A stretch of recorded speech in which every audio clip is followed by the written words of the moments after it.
नमस्कार मित्रों। आज के इस वीडियो में एक बार फिर से आप सभी का बहुत बहुत हार्दिक स्वागत है। हम आशा करते हैं कि आप सभी स्वस्थ होंगे और आप सबकी तैयारी बहुत अच्छी तरह से चल रही होगी।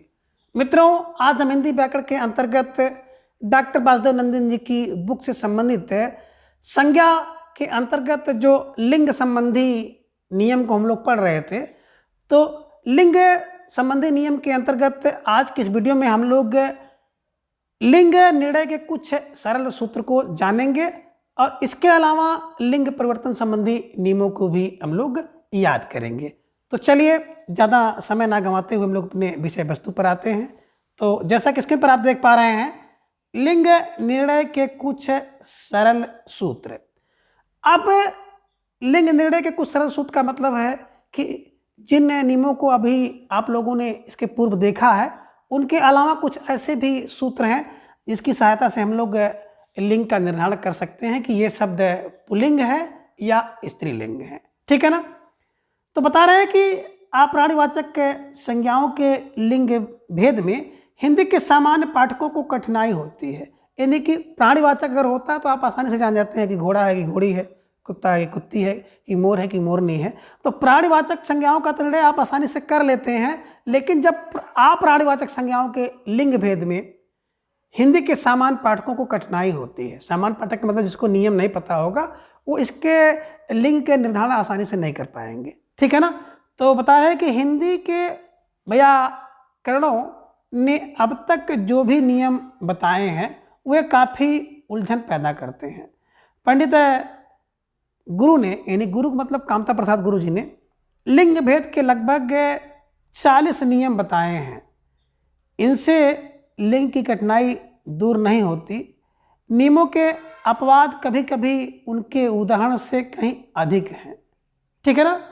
तो हमें कुछ ऐसे सरल सूत्रों की आवश्यकता होती है जो तत्सम, तद्भव, देशज और विदेशज सभी प्रकार की संज्ञाओं पर समान रूप से लागू हो सके।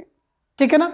यहाँ कुछ सूत्रों का उल्लेख किया जाता है जो प्रयोग कर देखें, है ना, यानी कि इनका प्रयोग करके आप देखें कि ये सूत्र कहाँ तक उपयोगी और वैज्ञानिक है।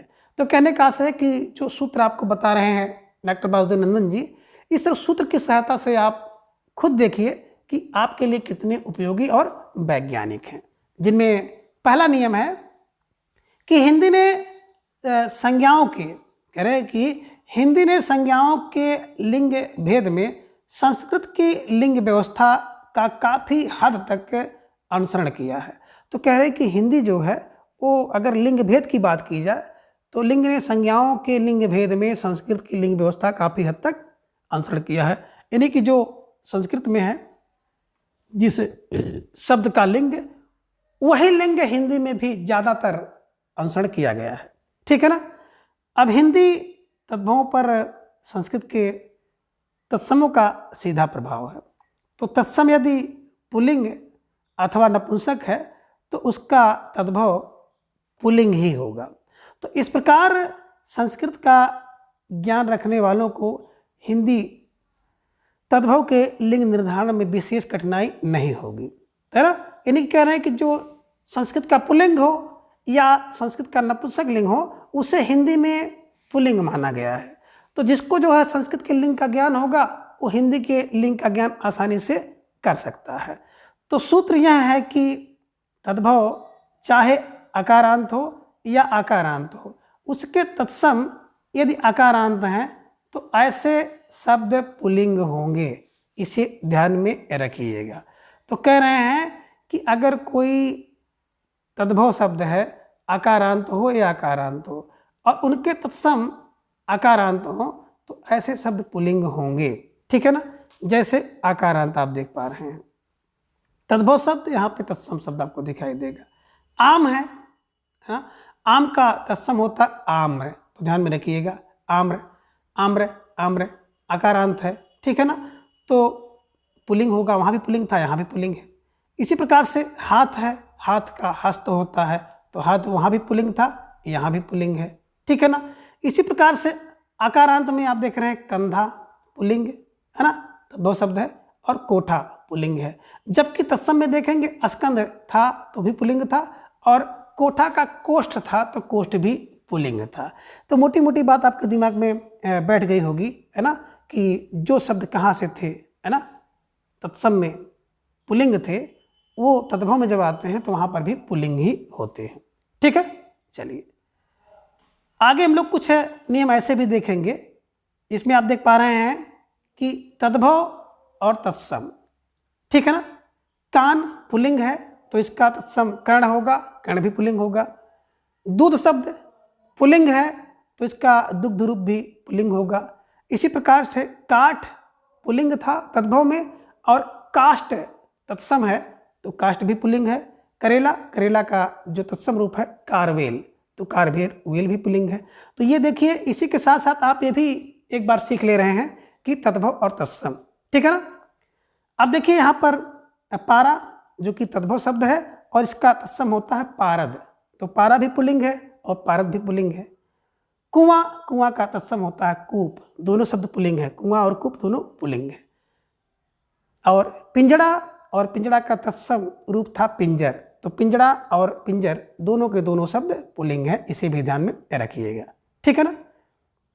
नियम नंबर 2 है कि यदि तद्भव, है ना, कह रहे हैं कि तद्भव यदि अकारांत हो और उनके तत्सम आकारांत हो तो ऐसे शब्द स्त्रीलिंग होंगे।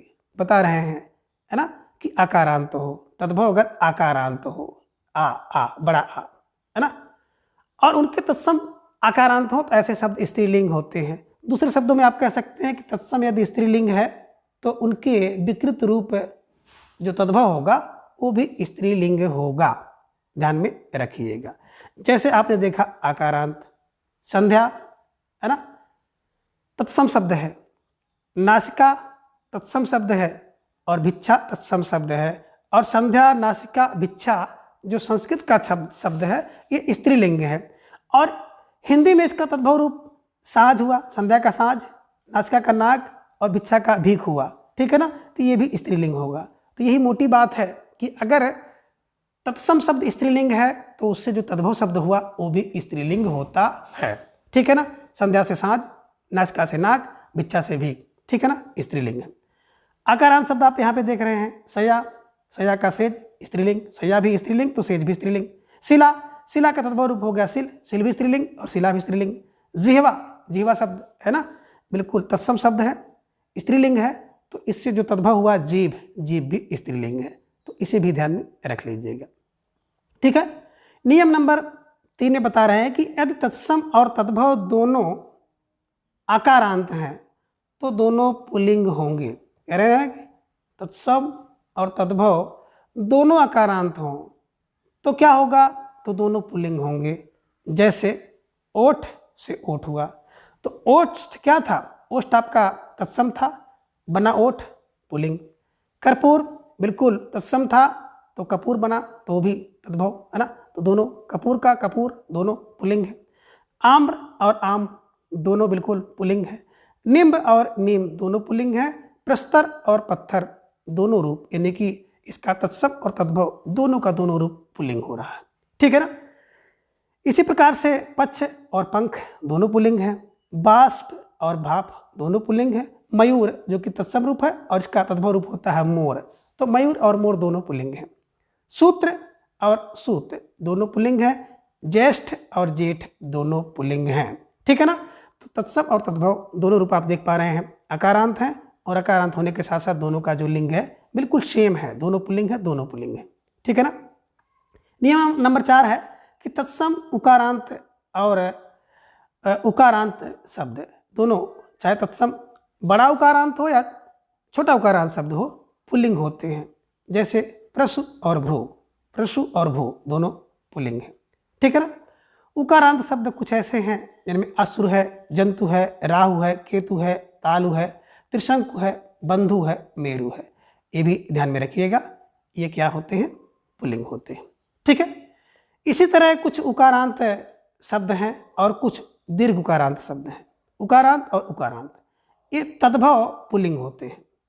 जैसे जनेऊ, डाकू, पिल्लू, चुल्लू, घुघरू, आंसू और गेहूँ। तो ध्यान रखिएगा कि ऐसे शब्द जो उकारांत हैं और उकारांत रूप तद्भव पुल्लिंग होता है, जनेऊ, डाकू, पिल्लू, चुल्लू, घुघरू और आंसू तथा गेहूँ, ये सारे के सारे शब्द जो हैं उकारांत होने के कारण पुल्लिंग हैं। ठीक है, चलिए नियम नंबर 5 बता रहे हैं कि जिस आकारांत अथवा आकारांत, है ना, ह्रस्व आकारांत या दीर्घ आकारांत संज्ञा का बहुवचन बनने में कोई विकार नहीं होता है तो वह पुल्लिंग, और जिस संज्ञा का बहुवचन बनाने में विकार होता है, जैसे ए आ होता है, तो वह स्त्रीलिंग होता है। यह नियम सभी आप्राणिवाचक तत्सम अथवा तद्भव संज्ञाओं पर लागू होता है। जैसे राम के 4 भवन हैं, ठीक है ना, ये पुल्लिंग है। अब राम की 4 इमारतें हैं, तो यहाँ पे देखिए स्त्रीलिंग हो जाता है, इमारतें, ठीक है ना। राम की बातें हुई स्त्रीलिंग है, लेकिन राम के वचन पुल्लिंग हो गया, ठीक है ना, यहाँ पे ध्यान रखिएगा। श्याम के 4 पुत्र हैं, पुल्लिंग है, ध्यान में रखिएगा, ठीक है ना। और मैंने कोशिशें की, स्त्रीलिंग है, तो ध्यान में रखिएगा कोशिशें। कमरे में 4 खिड़कियाँ, खिड़कियाँ शब्द देखिए जैसे आया वो स्त्रीलिंग शब्द हो गया, यानी कि विकृत रूप स्त्रीलिंग में हो गया है, इसे भी आप ध्यान में रखिएगा, ठीक है। आगे है, यह एक महत्वपूर्ण सूत्र है, इसके परीक्षण से हमारी लिंग संबंधी समस्याएं दूर हो सकती है। उपयुक्त जो कुछ भी आपने सरल सूत्र देखा है, तो कह रहे एक महत्वपूर्ण सूत्र है और इसके परीक्षण से कुछ हमारी लिंग संबंधी समस्या दूर हो सकती है, ठीक है ना। आगे बता रहे हैं कुछ आकारांत संज्ञाएं, आकारांत दीर्घ आकारांत संज्ञाएं, जिनमें कामना से कामनाएं, ठीक है ना, इच्छा से इच्छाएं, दिशा से दिशाएं, वार्ता से वार्ताएं, टीका से टीकाएं, कविता से कविताएं, भाषा से भाषाएं और परीक्षा से परीक्षाएं इत्यादि हैं। इन्हें भी ध्यान में आप रख लीजिएगा, ठीक है। चलिए अब आकारांत नियम नंबर 6 है कि आकारांत भाववाचक संज्ञाएं स्त्रीलिंग होती हैं। आकारांत हों, भाववाचक संज्ञाएं हों तो स्त्रीलिंग होंगी। जैसे माया और लज्जा स्त्रीलिंग शब्द है, दया और कृपा स्त्रीलिंग शब्द है, छाया और करुणा स्त्रीलिंग, आभा और क्षमा इत्यादि जो है आकारांत हैं, भाववाचक हैं, इसलिए ये जो है इनका जो लिंग होगा वो स्त्रीलिंग होगा। नियम नंबर 7 है कि यदि बहुवचन बनाने पर संज्ञाओं का के अंत में आ या ए हो जाए, आ का ए हो जाए तो संज्ञाएं पुल्लिंग होती हैं। जैसे ताला से ताले पुल्लिंग हो गया, पहिया से पहिए पुल्लिंग हो गया, कपड़ा से कपड़े पुल्लिंग हो गया, गला से गले पुल्लिंग हो गया, छाता से छाते पुल्लिंग हो गया, जूता से जूते पुल्लिंग हो गया, कुत्ता से कुत्ते पुल्लिंग हो गया। तो इसे भी ध्यान में रख लीजिएगा, ठीक है ना। तो कुछ ऐसी भी संज्ञाएं हैं जिनका बहुवचन बनाने पर ए हो जाता है, तो ध्यान में रख लीजिएगा, ठीक है ना, पुल्लिंग हो जाते हैं। आगे नियम नंबर 8 है कि द्रव्यवाचक संज्ञाएं पुल्लिंग होती हैं। द्रव्य जैसे दही, मोती, पानी इत्यादि, ये द्रव्यवाचक संज्ञाएं हैं, पुल्लिंग होती हैं, ठीक है ना। नियम नंबर 9 है क्रियार्थक संज्ञाएं पुल्लिंग होती हैं। तो जिस शब्द के अंत में ना लगा हो वह पुल्लिंग होते हैं। जैसे लिखना, पढ़ना, टहलना, गिरना, उठना क्रियार्थक, ठीक है ना। क्रियार्थक संज्ञाएं प्रायः पुल्लिंग होती हैं, लिखना, पढ़ना, टहलना, गिरना और उठाना इत्यादि। नियम नंबर 10, द्वंद्व समास के शब्द पुल्लिंग होते हैं, ठीक है ना। तो ध्यान में रखिएगा कि द्वंद्व समास के जितने शब्द होते हैं प्राय वो सभी शब्द जो हैं पुल्लिंग होते हैं।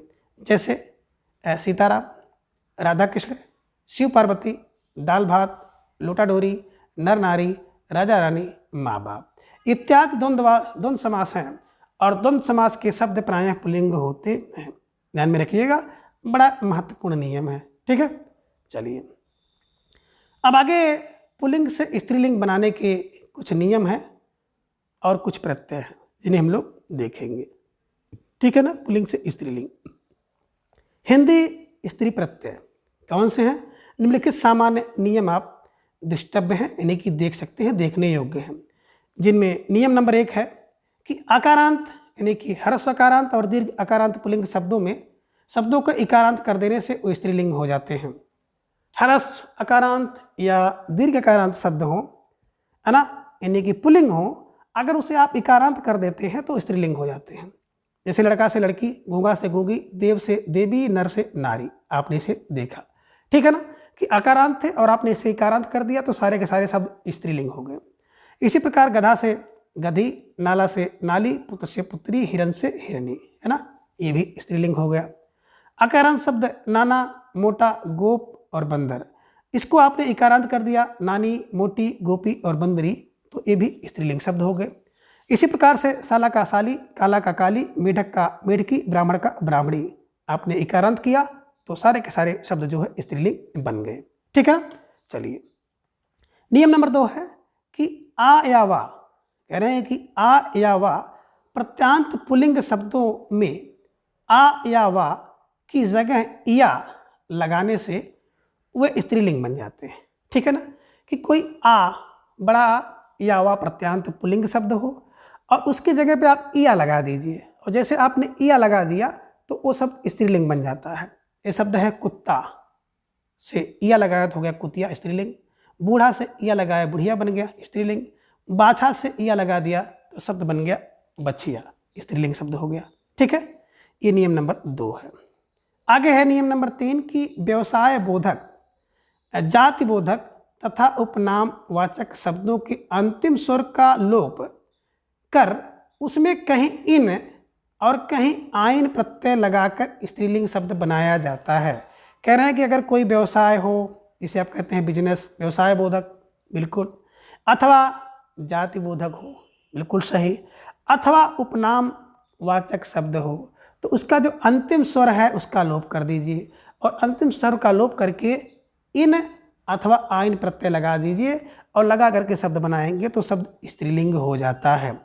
जैसे एक शब्द है माली, एक जाति है, और माली का अंतिम ई हटा दीजिए, ई स्वर हटा दिया तो हो गया माल, और उसमें इन लगा दीजिए, हो गया मालन, बन गया स्त्रीलिंग शब्द।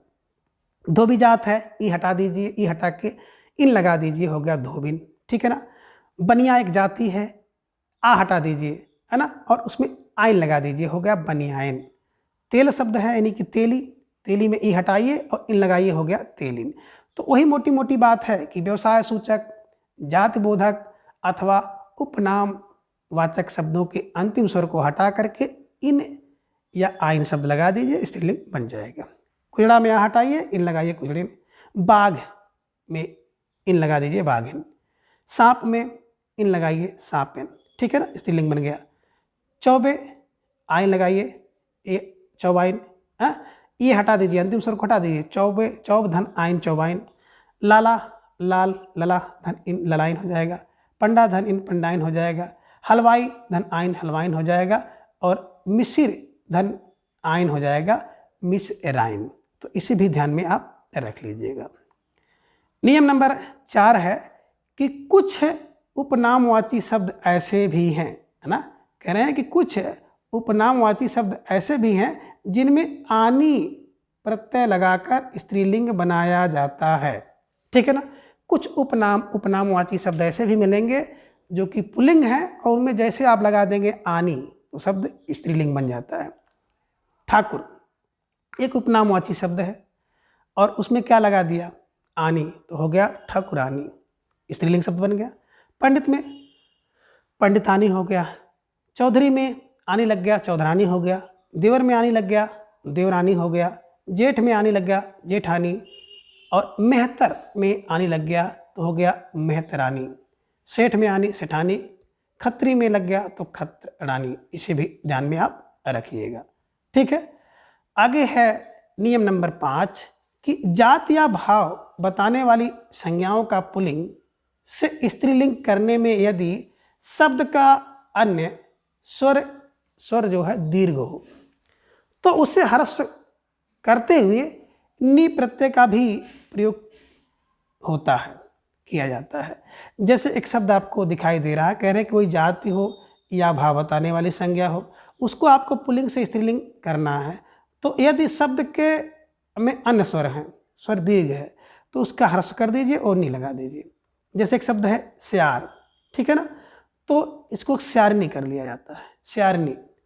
हिंदू है, देखिए ना, तो हिंदू का जो ऊ स्वर है, दीर्घ स्वर है, ऊ को छोटा कर लीजिए हिंदू, और इसमें नी लगा दीजिए हिंदुनी। ठीक है ना। ऊँट है ना, ऊँट, तो ऊँटनी कर दीजिए। हाथी है, हाथी के ई है, ध्यान में रखिएगा, आ है, तो तो हो गया हथिनी, हाथिनी, इसे भी ध्यान में रख लीजिएगा। तो नियम नंबर 5 भी बड़ा महत्वपूर्ण आपके लिए है। नियम नंबर 6 है कि कुछ शब्द स्वतंत्र रूप से स्त्री पुरुष के जोड़े होते हैं, वे स्वतंत्र रूप से स्त्रीलिंग या पुल्लिंग शब्द होते हैं। तो बता रहे हैं कि कुछ शब्द ऐसे होते हैं जो स्वतंत्र रूप से स्त्री और पुरुष के जोड़े में होते हैं और वे स्वतंत्र रूप से स्त्रीलिंग या पुल्लिंग शब्द होते हैं, जैसे माँ बाप, मर्द औरत, पुत्र कन्या, इसे ध्यान में रखिएगा। राजा रानी, भाई बहन, पुरुष स्त्री। तो ये रूप जो है पहले वाला रूप यानी कि भाई राजा पुरुष पुल्लिंग है और रानी बहन स्त्री है ना स्त्रीलिंग है। इसी प्रकार से माँ देखे होंगे ना, माँ स्त्रीलिंग, बाप पुल्लिंग, मर्द पुल्लिंग, औरत स्त्रीलिंग, पुत्र पुल्लिंग है, कन्या स्त्रीलिंग है, इसे भी ध्यान में रखिएगा, ठीक है ना।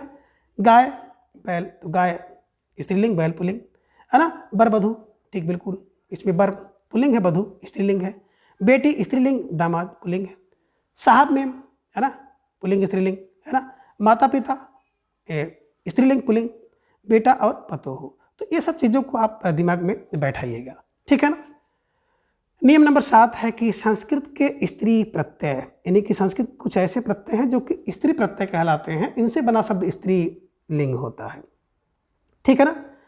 जिनमें नियम नंबर 7 के अंतर्गत बता रहे हैं कि संस्कृत के वान और मान प्रत्यांत विशेषण शब्दों में वान तथा मान को क्रमशः वती और मति कर देने से स्त्रीलिंग बन जाता है, ठीक है ना। जैसे संस्कृत में अगर कोई शब्द बता रहे हैं कि मान हो तो मान को मति कर दीजिए, वान हो तो वान को वती कर दीजिए, तुरंत तो स्त्रीलिंग शब्द बन जाता है, ठीक है ना। तो नियम नंबर 7 है। जैसे आपका शब्द है बुद्धिमान और जैसे आपने बुद्धिमती कर दिया तो स्त्रीलिंग बन गया। शब्द है पुत्रवान, जैसे आपने वती किया तो हो गया पुत्रवती, स्त्रीलिंग हो गया। श्रीमान में जैसे आपने वती श्रीमती कर दिया, स्त्रीलिंग हो गया। भाग्यवान को आपने भागवती किया तो स्त्रीलिंग शब्द बन गया, ठीक है ना। इसी प्रकार से आयुष्मान आयुष्मती बनता है, बलवान बलवती बनता है, भगवान भगवती बनता है और धनवान धनवती बनता है। तो नियम नंबर 7 के अनुसार इन सभी उदाहरणों को भी आप दिमाग में रखिएगा, ठीक है।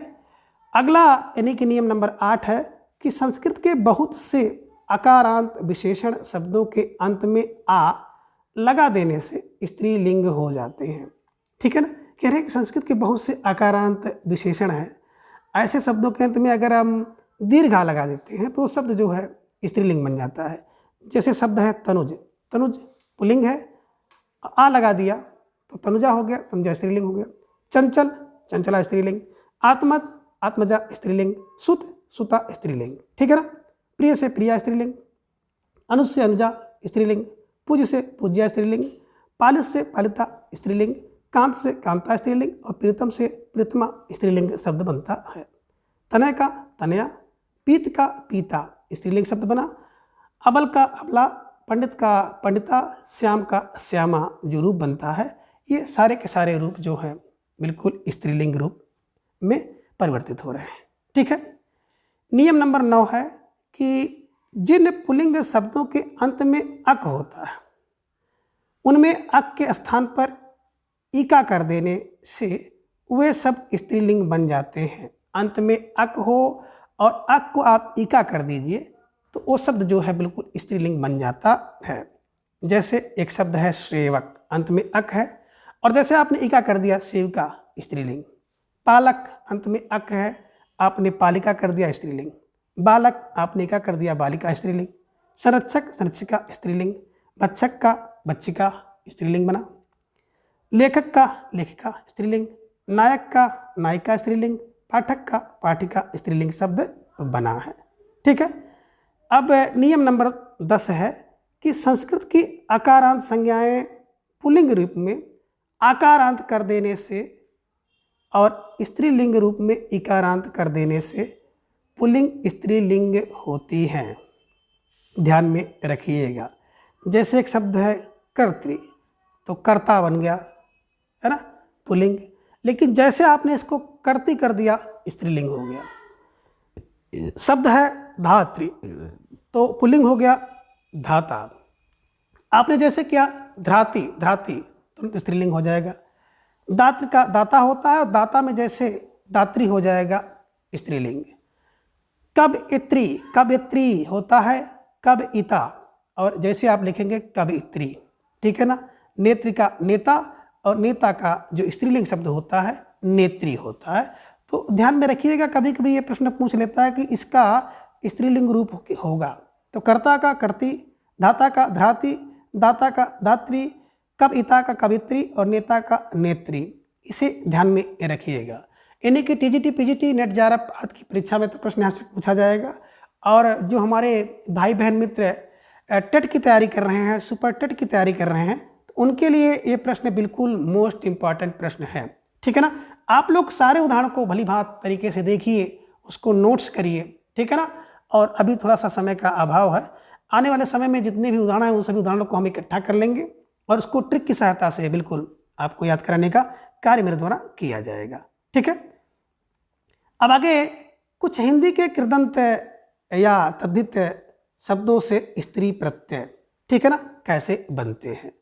तो नियम नंबर 11 है कि कृदंत तद्धित प्रत्यांत पुल्लिंग शब्द को स्त्रीलिंग बनाने के लिए ई, इन और नी, इन तीन स्त्री प्रत्ययों का ही अधिक प्रयोग होता है।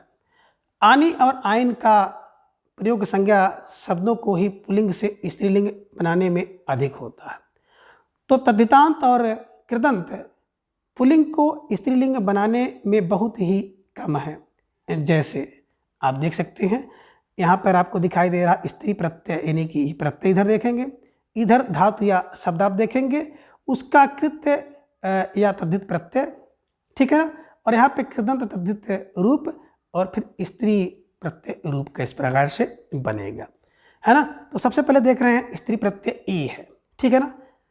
धातु है घटना, आ लग गया तो बन गया घट, और इसका स्त्री प्रत्यय हो गया घटी, ठीक है ना। तो घटना घट घटी, ठीक है ना। अगला शब्द है फेरना, आ प्रत्यय लगा तो हो गया फेरा, और फेरा में जैसे ई प्रत्यय लगा हो गया फेरी, और शब्द बन गया स्त्री।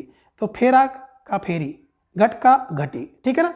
सुहाना धातु शब्द रूप है सुहाना, आवना लगा तो बन गया सुहावना, और सुहावना में ई लग गया हो गया सुहावनी। इसी प्रकार से चुकाना शब्द है, और चुकाना में अवता लग गया तो हो गया चुकौता, और चुकौता में ई प्रत्यय लगा तो शब्द बना चुकौती, ठीक है ना। अगला शब्द है ढलना, और ढलना का इसमें लगा हुआ हो गया ढालवा, और स्त्रीलिंग बनेगा ढालवी, ठीक है ना।